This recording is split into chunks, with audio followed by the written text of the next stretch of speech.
तो शादी तय हो गई। वो एक राजकुमारी हैं। बड़ा कार्यक्रम आयोजित किया गया। वहां का हर व्यक्ति, छोटे से छोटा और बड़े से बड़ा, सभी लोग इकट्ठे हुए। भारत में ये परंपरा है कि दूल्हा अपने लोगों के साथ आता है। आमतौर पर आप देखेंगे कि वो घोड़े पर सवार होकर आएगा और वो अपनी दौलत दिखाएंगे और दूल्हे के लोग अच्छे से तैयार होकर दिखावा करते हैं कि वो दुल्हन के पक्ष से कैसे बेहतर हैं। पर शिव के सर पर जटाएं थीं, बाल उलझे हुए, सिर से पांव तक राख। एक हाथी जिसे अभी अभी मारा गया है, उसकी खाल पहने हुए, जिससे खून टपक रहा था। और वो पूरी तरह मदहोश थे, बिल्कुल मदहोश। और उनके सभी साथी, वो सभी टेढ़े मेढ़े प्राणी थे। वो मानव रूप में नहीं थे और कोई भी उनके शोर को समझ नहीं पा रहा था। वो ऐसी भाषा बोल रहे थे जिसे कोई नहीं समझ पा रहा था। और मीरा, पार्वती की मां, ने दूल्हे की ओर देखा और उन्होंने फिर से कहा, "ऊ मां।" ओ नहीं, और बेहोश हो गई।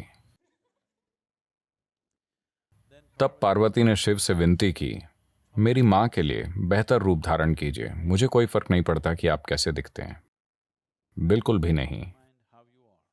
मैं बस आपको इसी तरह चाहती हूं। पर मेरी मां के लिए थोड़ा सुंदर रूप दिखाइए।" शिव ने कहा, "ठीक है।" और एक बहुत सुंदर रूप धारण किया, अच्छे कपड़ों वाला रूप।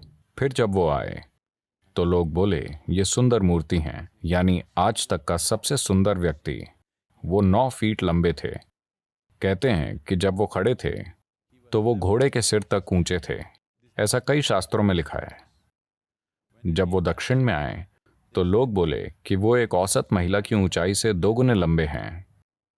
आमतौर पर दक्षिण भारत की महिलाएं, काफी पहले दक्षिण भारतीय महिलाएं आमतौर पर 4.5 से 5 फीट से कम होती थीं। तो उन्होंने कहा कि वो एक औसत महिला से 2 गुने लंबे हैं, ऐसा बताया गया। वहां लोगों ने कहा कि वो घोड़े के सिर तक ऊंचे हैं। तो लगभग 9 फुट लंबा व्यक्ति, सबसे खूबसूरत व्यक्ति, और सभी उनकी उपस्थिति में हैरान थे। फिर वो आकर बैठे। शादी होने वाली थी। जब भारत में विशेष रूप से इस तरह की शादियां होती हैं, तब दूल्हा और दुल्हन के पूर्वजों का नाम बड़े गर्व से लिया जाता है कि उनके पूर्वज कौन हैं, उनका खून कितना शुद्ध है, वगैरह वगैरह। तो दुल्हन के लिए शानदार बातें कही गई। उनके पिता पहाड़ के राजा थे और काफी कुछ कहा गया। फिर वो बोले, "दूल्हे के बारे में बताएं।" शिव चुपचाप बैठे रहे, कुछ नहीं बोले। उनके कोई भी रिश्तेदार नहीं थे जो कोई भाषा बोल सकते थे। उनके साथ मौजूद दूसरे प्राणी अजीब आवाजें निकाल रहे थे। तब दुल्हन के पिता बुरा मान गए। बिना पूर्वजों के इस व्यक्ति से मेरी बेटी कैसे शादी करेगी? Nobody knows where he comes from, who his parents are, what is his lineage. कोई नहीं जानता कि ये कहां से आया है, इसके माता पिता कौन हैं, इसका वंश क्या है। मैं इसे अपनी बेटी कैसे दूं? वो गुस्से में उठ खड़े हुए। तब एक ऋषि थे, नारद, जिनके पास एक तार वाला यंत्र, एक तारा था। वो बस टैंग टैंग टैंग करते रहे। राजा को और भी गुस्सा आया। "आप एक तारा क्यों बजा रहे हैं?" नारद ने कहा, "यही उनका वंश है।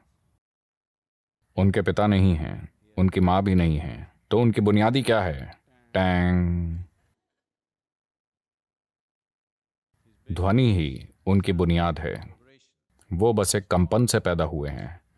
उनके ना तो माता पिता हैं, न ही कोई वंश। तब राजा चिढ़ गए, लेकिन शादी हो गई।